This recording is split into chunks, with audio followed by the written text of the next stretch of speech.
আপনি মেয়েটাকে দায়ী করছেন, ছেলেটাকে নয় কেন? শুধুমাত্র বাচ্চাটার জন্য কি বেঁচে থাকা যেত না? ও সারা জীবন আর কোনোদিন মাকে পাবে না। এটা খুবই স্যাড একটা পার্ট, খুবই স্যাড একটা নিউজ। আমার খুব খারাপ লেগেছে। আমি টানা 2 দিন ঘুমাতে পারি নাই, শুধুমাত্র বাচ্চাটার কথা চিন্তা করেছি। রিজিকের জন্য আমার অনেক খারাপ লেগেছে। ওভারঅল এটা কারো কাম্য না, এরকম সিচুয়েশন যেন কারো না হয়, এটা আমার প্রার্থনা থাকবে। পরকীয়া তো নেগেটিভ একটা ব্যাপার, এটা কিন্তু সোসাইটিতে ব্যাড ইম্প্যাক্ট ফেলছে।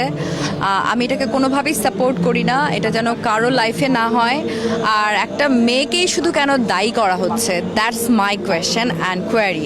বিকজ আপনার প্রশ্নের মধ্যেও এটা আছে যে একটা মেয়ে কিন্তু আর একটা সংসার ভেঙে দিচ্ছে। আপনি মেয়েটাকে দায়ী করছেন, ছেলেটাকে নয় কেন?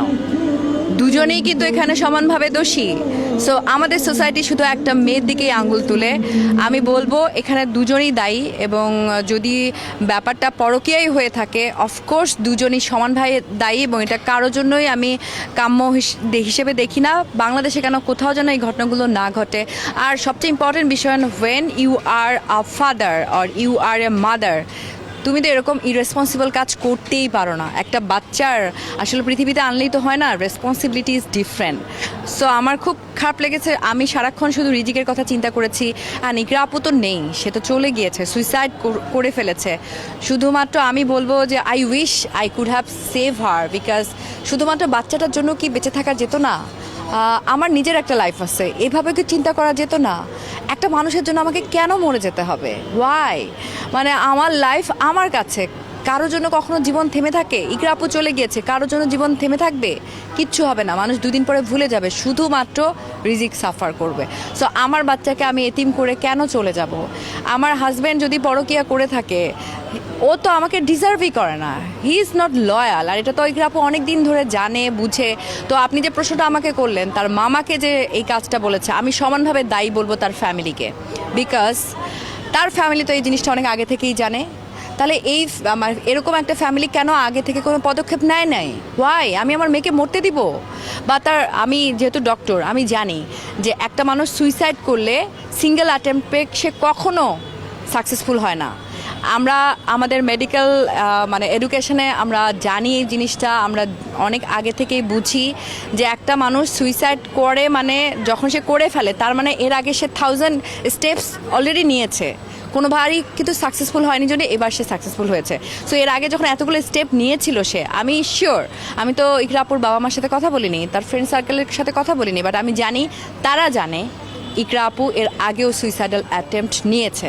তারা কেন কোনো পদক্ষেপ নেয় নাই? ফ্যামিলি কেন? ফ্যামিলি তো সবার আগে। আমি এভাবে দোষারোপ করছি না, আমি কিন্তু সোসাইটিকে একটা মেসেজ দিতে চাই, সবার ক্ষেত্রে এটা বলতে চাই। আপনার আশেপাশে, আপনার ফ্যামিলিতে কেউ যদি এরকম ডিপ্রেশন, টক্সিসিটির মধ্য দিয়ে যায়, সে যদি সুইসাইডাল অ্যাটেম্পট নেওয়ার চেষ্টা করে বা নিচ্ছে, তার কাউন্সেলিং দরকার, তার মেন্টাল সাপোর্ট দরকার, তার ট্রিটমেন্ট দরকার। Please do it.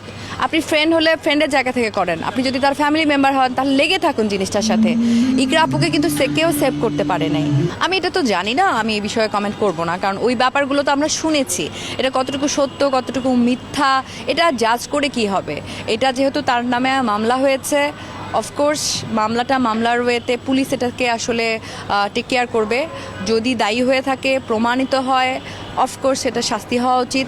কারণ একটা শাস্তি দিলে কিন্তু সংসার আমরা সোসাইটিতে এক্সাম্পল সেট করতে পারবো, এরকম ঘটনা যেন না ঘটে আর কারো ক্ষেত্রে।